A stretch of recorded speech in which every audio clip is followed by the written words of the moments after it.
Guys, today I'm removing the cylinder head for this engine.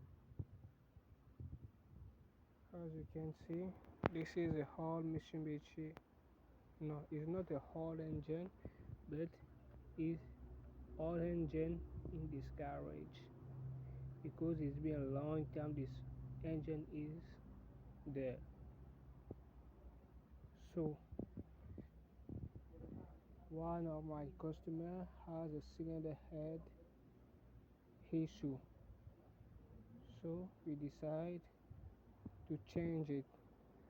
As I have a whole engine here, a used engine, I'm removing the cylinder head before give to the customer to replace it.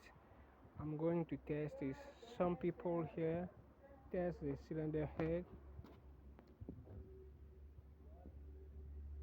So right now I'm going to break down all this engine and only take the cylinder head.